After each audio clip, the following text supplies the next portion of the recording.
Halo anak-anakku, apa kabar? Secara semuanya sehat-sehat ya.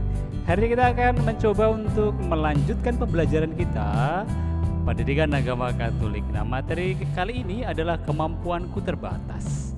Nah, anak-anakku, nanti di kesempatan hari ini, di tema ini, kemampuan terbatas ini, nanti kita diharapkan bahwa ya lewat pembelajaran jarak jauh ini kita dapat menyadari akan keterbatasan kita, sehingga kita nanti mampu untuk mengembangkan sikap yang baik dalam menghadapi keterbatasan dalam diri kita. Nah, ini ya anak-anakku ya tujuan pembelajaran kita hari ini. Nah, anak-anakku, kita pantas bersyukur ya atas berbagai kemampuan yang telah dianugerahkan Tuhan kepada kita. Tetapi kita juga perlu sadar bahwa kemampuan yang kita miliki belum tentu dimiliki oleh orang lain, atau sebaliknya. Jadi jika kita yang sama tingkat keterampilan juga mungkin berbeda dalam hal-hal tertentu. Dengan kata lain, kita perlu belajar menyadari bahwa kemampuan kita terbatas. Nah, kita tidak pernah ya, sekali lagi, tidak pernah ada seorang pun yang pintar dalam segala hal. Pasti ada hal-hal tertentu yang memang terbatas. Nah, kesadaran akan keterbatasan dan kemampuan diri ini dapat disikapi dengan baik secara positif maupun dengan negatif. Nah, sikap apa saja yang harus yang sering muncul ya dalam kehidupan kita, atau apa kehendak Tuhan melalui keterbatasan yang kita miliki. Nah, jawabannya nanti kita dapat ketemukan dalam proses pembelajaran kita hari ini. Oke? Nah, anak-anakku terkasih, kita akan mengawali pembelajaran kita dengan berdoa. Kita siapkan hati ya, kita mau berdoa terlebih dahulu. Kita ambil sikap yang baik. Marilah berdoa dalam nama Bapa dan Putra dan Roh Kudus. Amin. Allah Bapa yang Maha Baik, kami senantiasa bersyukur kepadamu karena Engkau telah menganugerahi kami masing-masing dengan berbagai kemampuan khusus. Bimbinglah kami agar setia mengembangkannya, dan sadarkanlah kami pula akan keterbatasan yang kami miliki, sehingga kami dapat saling belajar dan saling membantu, serta bersedia bekerja sama demi perkembangan kami, demi kemuliaan nama-Mu, demi pelayanan kami terhadap sesama juga. Amin. Dalam nama Bapa dan Putra dan Roh Kudus. Amin. Oke anak-anakku, kita sudah mengawali pembelajaran kita dan berdoa. Nah, anak-anakku, sekarang saya minta teman-teman untuk sementara ini bermenung. Merenungkan apa ya? Nah, anak-anakku, setiap manusia sekali lagi mempunyai keterbatasan.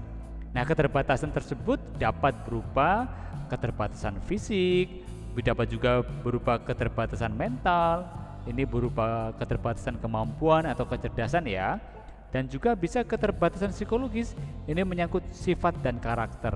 Misalnya saja secara fisik nih ya, jadi keterbatasan secara fisik nih, misalnya tunadaksa ya, tunanetra. Ini adalah nanti akan ada contoh tokoh yang namanya Louis Braille ya, juga keterbatasan lain itu tunawicara. Tunawicara itu berarti mereka yang tidak bisa berbicara ya, dan sebagainya. Ini soal keterbatasan fisik. Nah, kemudian ada juga yang namanya keterbatasan mental ya, secara mental atau kemampuan berkaitan dengan kemampuan dan kecerdasan. Nah, misalnya ini berpikirnya lambat, kalau diterangkan susah memahami, kemudian sukar menganalisis, kemudian kurang bisa menari mungkin ya, kurang bisa pandai berolahraga. Ini soal keterbatasan dalam hal kemampuan. Nah, yang berikutnya ini soal secara psikologis atau sifat atau berkaitan juga dengan karakter. Nah, ini misalkan sifat malas, suka menunda-nunda pekerjaan, suka bicara kotor, suka menjelekkan orang, sifat angkuh, tinggi hati, sifat serakah, suka marah tanpa sebab, sifat pendendam, tidak mengampuni, sifat rendah diri, minder, dan pemalu. Ini adalah contoh-contoh yang disebut dengan keterbatasan secara psikologis ya. Tahu ya, ini bedanya ya antara keterbatasan fisik, keterbatasan mental, dan keterbatasan psikologis. Nah, anak-anakku, Ada anak yang sangat pandai waktu di SD, ya, tetapi sekarang hanya menjadi pengamen jalanan karena orang tuanya tidak mampu membiayai untuk bersekolah atau untuk menyekolahkan dia. Nah, ada anak dari keluarga kaya dan serba kecukupan, tetapi sekarang hanya menjadi pedagang asongan karena malas sekolah dan sering tidak naik kelas. Nah, anak-anak, ada juga orang yang pandai di dalam pelajaran tapi di sekolah tidak punya banyak teman karena memiliki sifat pemalu atau kurang bisa bergaul. Nah, berdasarkan contoh-contoh tersebut, tulis dan uraikan keterbatasanmu dalam tabel sebagai berikut. Jadi saya minta teman-teman untuk anak-anakku untuk menuliskan ya keterbatasan kalian. Nanti kalian buat tabel seperti ini ya. Misalnya yang kolom pertama itu nomor, kolom kedua itu keterbatasanku, terus ini uraiannya. Misalnya nomor 1 keterbatasanku, aku kurang bisa bergaul. Uraiannya misalnya, aku tuh kalau misalkan bertemu dengan teman-teman yang lain, apalagi yang berbeda jenis dengan saya cenderungnya malu, nggak bisa bergaul.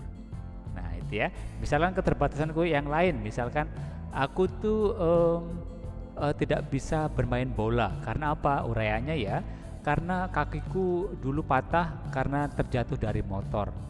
Oke, itu contohnya ya, bisa ya. Atau misalkan suaraku tuh serak.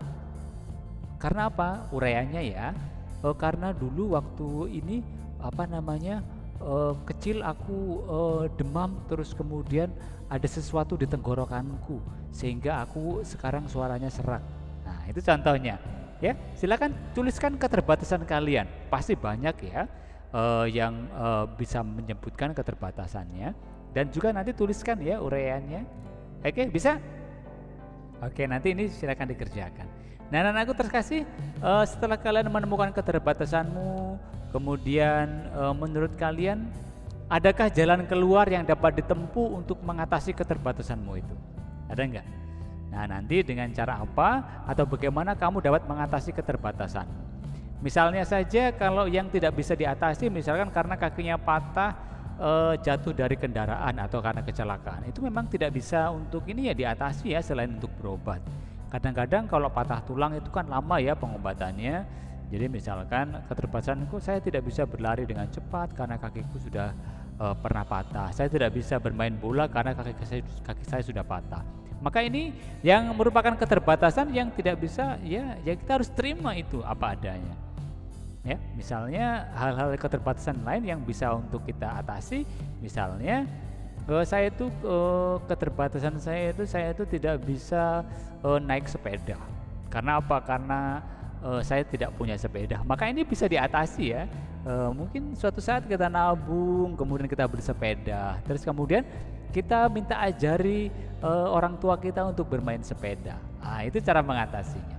Nah, aku terkasih, silakan rumuskan jawabanmu dan tuliskan di buku ya. Jadi ada nggak keterbatasanmu yang tidak ada jalan keluarnya, tapi ada juga yang keterbatasan yang ada jalan keluarnya, ada cara mengatasinya. Ya silakan ya dituliskan di buku. Setelah tadi menuliskan keterbatasanmu, sekarang cara untuk mengatasi keterbatasanmu. Maka kalau misalkan keterbatasan itu tidak bisa untuk diatasi, ya kita terima ya. Jadi silakan nanti fotokan ya tabel penemuan keterbatasanmu itu dan rumusannya. Terus bagaimana cara mengatasi keterbatasanmu itu? Ya, jadi tadi sudah menemukan ya keterbatasannya apa, uraiannya apa, kemudian kalian coba untuk mengatasi keterbatasanmu itu seperti apa. Oke, nah silakan nanti ya dikirimkan ya, setelah difoto dikirimkan kepada Bapak Ibu Guru. Oke, kita tunggu. Selanjutnya anak-anakku, kita akan lanjutkan pembelajaran kita ya. Setelah kita menemukan keterbatasan kita sudah tahu bagaimana cara mengatasinya. Maka sekarang kita akan belajar dari tokoh bagaimana untuk menghadapi keterbatasan yang dimiliki. Nah, yang pertama, mengubah tragedi menjadi kemenangan. Nah, ini tokoh yang bernama Louis Braille, ya, lahir di Coupray, ya, tanggal 4 Januari 1809 dan meninggal 6 Januari 1852. Nah, dalam usia 43 tahun. Louis Braille adalah pencipta sistem tulis Braille yang digunakan oleh penderita buta atau tunanetra. Ya, pada umur 4 tahun matanya tertusuk jarum. Braille pun mengalami kebutaan. Pada tahun 1821, saat bersekolah khusus untuk penderita tunanetra, seorang prajurit bernama Charles Barbier mengunjungi sekolah tersebut dan menunjukkan suatu kode yang telah ditemukannya. Nah, sistem tersebut dikatakan sebagai tulisan malam atau night writing. Ini dirancang khusus untuk tunanetra, ya, untuk tentara perang yang menggunakan kombinasi 12 titik. Nah, teman-teman, Braille muda menyadari manfaat sistem ini. Nah, ia pun mengembangkan sistem yang lebih sederhana dengan menggunakan 6 titik. Kemudian, pada tahun 1827, buku yang menggunakan 6 titik tersebut yang kemudian disebut Braille telah diterbitkan. Nah, sekarang para penderita buta menggunakan metode tersebut. Nah, anak-anakku, pada tanggal 6 Januari 1952, Braille meninggal dunia. Nah, pada tahun 1867, sebuah monumen besar dibangun untuk menghormati Braille. Nah, anak-anakku, demikian tokoh kita yang kita mau coba pelajari hari ini tentang Louis Braille. Bagaimana dia mengatasi keterbatasannya. Dia yang buta kepingin membaca, kemudian sistem yang sudah ada dikembangkan dan akhirnya digunakan sampai sekarang. Nah, anak-anakku, sekarang coba sebutkan teladan Louis Braille dalam mengalahkan keterbatasannya. Ya, tahu keterbatasannya dia, ya? Dia tidak bisa melihat. Karena apa? Karena matanya tadi ada suatu kecelakaan, tertusuk jarum sehingga dia tidak bisa melihat. Bagaimana? Oke, jelas ya, dia bersikap positif terhadap keadaan yang buta itu. Ya, dia walaupun buta tapi dia tidak bersifat positif. Dia tidak kemudian dia rendah diri. Dia menerima dirinya dan tidak minder. Dia bahkan sekali lagi dalam cerita tadi dia mencoba mengembangkan sistem yang sudah ada sehingga lebih mudah untuk digunakan. Braille itu adalah orang yang pantang menyerah dan tidak menyerah pada keadaan. Walaupun buta, dia tidak hanya pasrah buta, hanya menerima kegelapan dalam hidupnya, tapi ia mau berguna bagi orang lain. Kemudian punya semangat inovatif, ya. Jadi mengatakan bahwa dalam cerita tadi, walaupun sudah ada sistem yang ada, tapi dia mau supaya lebih sederhana lagi, supaya mudah digunakan. Maka ia berhasil menemukan huruf Braille untuk menolong orang-orang buta membaca buku. Nah, silakan cari contoh tokoh-tokoh lain, ya. Nanti bisa kita jadikan tugas. Jadi silakan nanti tokoh-tokoh yang mengalami keterbatasan, tapi dia bisa mengatasi keterbatasannya itu. Oke. Nah, berikutnya anak-anakku, setelah kita belajar dari tokoh, ya, ini tokoh lain, ya. Ada namanya Nick Vujicic, ya. Ini fotonya. Tuh lihat. Dia tidak memiliki tangan, tidak memiliki kaki, no arms, no leg, no worries, ya.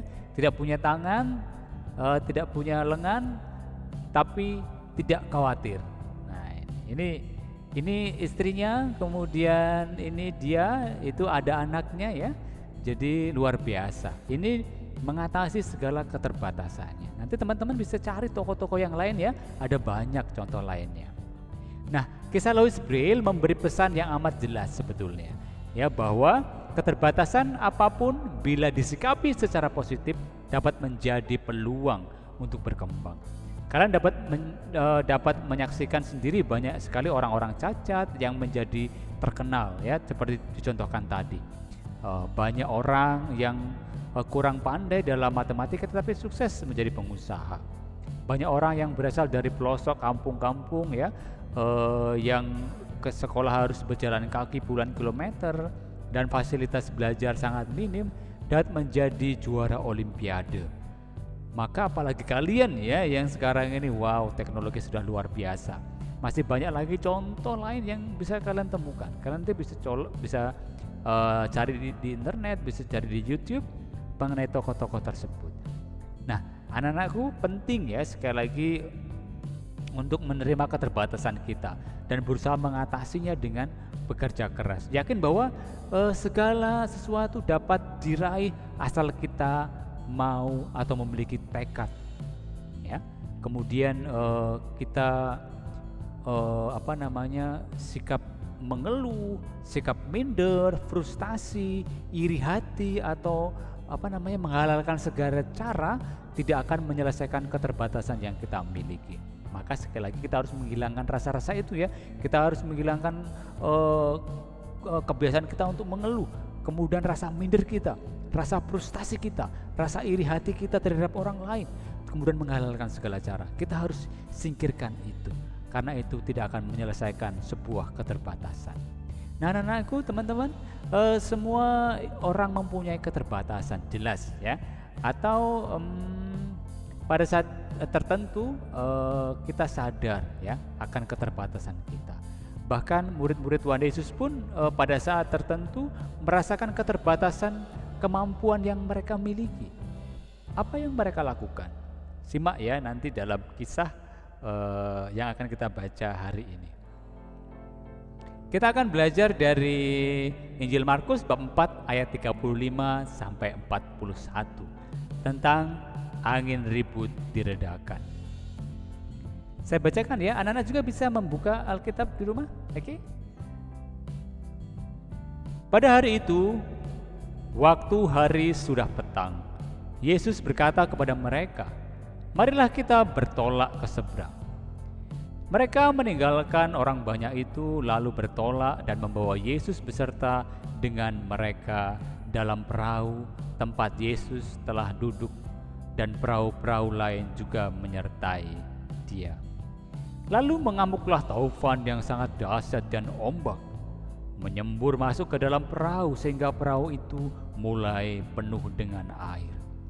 Pada waktu itu Yesus sedang tidur di buritan di sebuah tilam. Maka murid-muridnya membangunkan Dia dan berkata kepadanya, "Guru, Engkau tidak peduli kalau kita binasa." Ia pun bangun menghardik angin itu dan berkata kepada danau itu, "Diam, tenanglah." Lalu angin itu reda dan danau itu pun menjadi teduh sekali. Lalu ia berkata kepada mereka, "Mengapa kamu begitu takut? Mengapa kamu tidak percaya?" Mereka menjadi sangat takut dan berkata seorang kepada yang lain, "Siapa gerangan orang ini sehingga angin dan danau pun taat kepadanya?" Anak-anakku yang terkasih, untuk mendalami teks kitab suci yang sudah kita dengarkan tadi, yuk kita baca pertanyaan-pertanyaan sebagai berikut ya, untuk semakin mendalami teks yang baru saja kita dengarkan. Pertama, keterbatasan apa yang dialami oleh para murid Yesus dalam kisah tersebut? Oke, ketemu nggak keterbatasannya apa? Ya, di tengah danau, angin ribut, ya kapal mau tenggelam, ya kan? Oke, temukan ya. Oke, yang kedua, perasaan atau sikap apa yang muncul dalam diri mereka saat menghadapi keterbatasan? Tadi apa? Khawatir ya. Aduh, kenapa sih? Kok Yesus gak bangun, gak peduli dengan kita, kapal mau tenggelam? Cemas. Ya. Kemudian berikutnya, apa yang mereka lakukan untuk mengatasi keterbatasan? Apa reaksi mereka saat mengalami keterbatasan itu sendiri? Apa yang mereka lakukan? Coba, tadi dengar apa? Dia kemudian membangunkan Yesus. Tuhan, ya, kapalnya mau tenggelam. Bagaimana ini? Ya, kita mencari bantuan, mencari orang lain untuk membantu. Karena Yesus ya mau atau mampu mengatasi angin dan danau. Maka Yesus menghardik, kemudian angin reda, danau menjadi tenang sehingga mereka menjadi takjub. Yang berikutnya, yang keempat, apa pesan yang kamu peroleh dari kisah tersebut? Ya, apa? Tentu ya kalian bisa bisa menyimpulkan bahwa jelas ya, ketika kita menghadapi keterbatasan, kita harus meminta bantuan orang lain, terlebih bantuan Tuhan sendiri untuk mengatasi keterbatasan kita, untuk menemukan jalan keluar atas persoalan-persoalan, atas keterbatasan yang kita miliki. Oke? Tuliskan ya anak-anak ya, rumusan jawabanmu, kemudian nanti difoto, kemudian nanti dikumpulkan kepada Bapak Ibu guru. Oke? Jadi untuk pendalaman ini ya kalian foto ya penemuan. Jadi sebagian sudah kita sedikit singgung, sedikit bahas. Oke? Nah, anak-anakku, ketika kita sadar akan keterbatasan dan kemampuan kita, kemudian ada sebagian orang yang menjadi bingung, bahkan ada pula yang menyalahkan Tuhan bahkan ya. Tetapi para murid Yesus rupanya juga mengalami hal yang kurang lebih sama. Mereka bingung dan menyalahkan Yesus, seolah-olah Yesus tidak peduli dengan nasib mereka. Seperti nampak dalam ungkapan tadi. Masih ingat? Guru, engkau tidak peduli kalau kita binasa. Mungkin dalam bahasa manusia sekarang ya, hal tersebut dapat berbunyi begini. Mengapa saya tidak dilahirkan dengan wajah yang cantik atau ganteng? Mengapa orang tua saya miskin? Mengapa saya tidak sepintar dia? Mengapa engkau menciptakan aku dalam keadaan yang cacat misalnya? Ini adalah pertanyaan yang mungkin sama seperti yang dikatakan oleh para murid. Guru, engkau tidak peduli kalau kita binasa. Nah, anak-anakku, ada banyak hal menarik dari kutipan tersebut juga. Ya, ketika kita sadar akan keterbatasan kita, akan kemampuan kita, para murid Yesus pergi mencari pertolongan kepada Yesus. Mereka sadar bahwa saat menghadapi keterbatasan, manusia perlu memberanikan diri meminta bantuan kepada orang lain, terutama kepada Tuhan sendiri. Nah, anak-anakku yang terkasih, ada dua pesan yang kuat yang tersampaikan dalam kisah Yesus meredakan angin ribut tadi.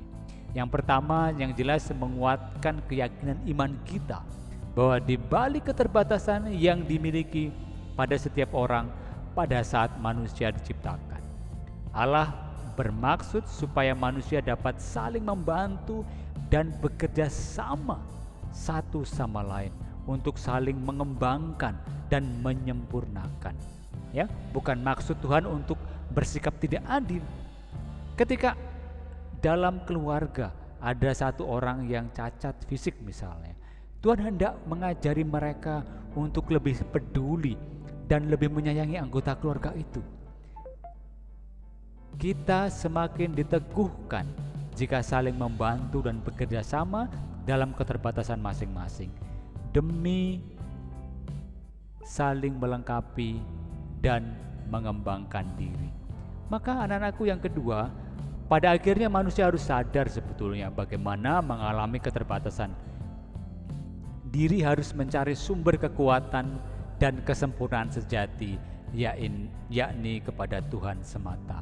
Bahwa kenyataan tersebut dapat kita lihat mengapa pada saat-saat sulit orang tuamu atau kamu lebih rajin berdoa supaya kamu lulus ujian misalkan.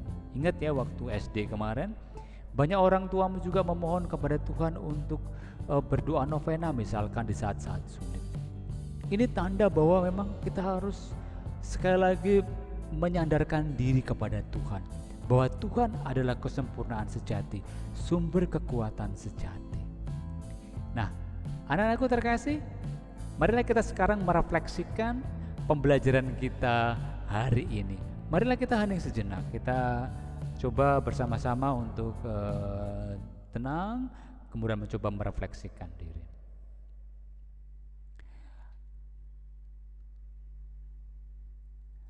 Anak-anakku terkasih, marilah kita hening sejenak untuk meresapkan apa yang telah kita pelajari hari ini. Tidak ada gading yang tak retak, tidak ada manusia yang sempurna, Tidak ada manusia yang tidak memiliki kekurangan dan keterbatasan. Bayangkan bila semua manusia itu hebat, maka yang akan terjadi persaingan dan pertengkaran. Sebaliknya, bila semua manusia lemah, mungkin mereka hanya akan saling memandang penuh putus asa. Ada yang kuat dan ada yang lemah. Ada yang hebat dan ada yang biasa-biasa saja. Bahkan ada pula yang memiliki kekurangan. Allah menciptakan manusia seperti itu bukan tanpa maksud. Allah sengaja melakukannya agar manusia saling bekerja sama, saling memberi dan saling membantu. Kepada yang lemah, Allah mengajari agar mau berusaha keras dan tidak pernah malu meminta bantuan kepada yang kuat. Kepada yang kuat, Allah mengajari agar ia mau berbagi dan membantu. Bukankah hal itu sesuatu yang indah? Manusia adalah makhluk yang terbatas. Ini kenyataan yang tidak dapat disangkal. Terutama di hadapan Tuhan, manusia tidak ada apa-apanya. Maka setiap saat Tuhan pun menanti kedatangan manusia dan selalu siap memberi pertolongan. Sekarang anak-anakku, coba ingat-ingat kembali keterbatasan kemampuan yang kamu miliki. Ingatlah bahwa keterbatasanmu itu bukan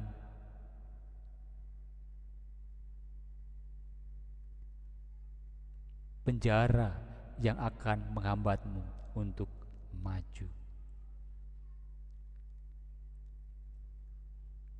Apakah selama ini saya menutup-nutupi keterbatasanku? Apakah selama ini saya malu mengakui keterbatasanku? Apa yang telah saya lakukan? Apa yang telah saya upayakan mengatasi keterbatasanku? Anak-anakku yang terkasih, setelah merefleksikan ya untuk tugas pribadi, kalian bisa ini ya membuat ringkasan kisah tokoh-tokoh terkenal ya. Silakan, kalau tadi kita sudah baca tentang Braille, Louis Braille, kemudian ada juga tadi tokoh ya Nick. Kemudian kalian bisa cari ya tokoh-tokoh yang lain. Silakan nanti hasilnya difoto dan dikirimkan ke Bapak Ibu Guru. Jadi tugas pribadinya kalian mencari tokoh-tokoh terkenal ya yang mengalami keterbatasan tetapi dapat menggapai kesuksesan. Oke, tadi sudah ada contohnya, kalian pilih yang lain ya. Dan di akhir pembelajaran ini ada sebuah lagu dari The Massive. Kalian masih ingat atau tahu lagu ini? Ya, lagunya judulnya Sempurna. Masih ingat ya? Nah, silakan nanti kalau kalian ini bisa menjadi juga bahan pembelajaran kita. Ini juga lagu ini cocok ya untuk mengatasi keterbatasan kita. Kalau kalian masih ingat ya, refrennya begini. Syukuri apa yang ada, hidup adalah anugerah. Tetap jalani hidup ini, melakukan yang terbaik. Ya, itu refrennya. Jadi kalian bisa nyanyikan sendiri ya sambil meresapi syairnya. Ini lagu ini luar biasa juga. Oke. Nah, anak-anakku terkasih, ini adalah akhir dari pembelajaran kita hari ini. Silakan jangan lupa untuk mengirimkan 3 foto yang sudah kalian kerjakan. Yang pertama tadi soal ini ya, foto tabel tentang keterbatasanmu. Kemudian yang kedua, foto tentang penemuan gagasanmu dalam kitab suci. Yang ketiga, ringkasan kisah tokoh inspiratif yang mampu keluar dari keterbatasan. Oke, terima kasih ya teman-teman anakku yang sudah sungguh belajar. Kemudian tetap semangat, jaga kesehatan, jangan lupa ya mematuhi protokol kesehatan. Oke, Tuhan memberkati. Jangan lupa ya, kalau ada pertanyaan silakan juga boleh dituliskan di halaman komentar, boleh. kalau ada pertanyaan. Nanti kita jawab sama-sama di situ. Oke. Nah, jangan lupa ya untuk selalu menjaga kesehatan. Patuhi protokol sekali lagi. Tuhan memberkati. Sampai ketemu ya di video pembelajaran berikutnya. Bye bye. God bless you.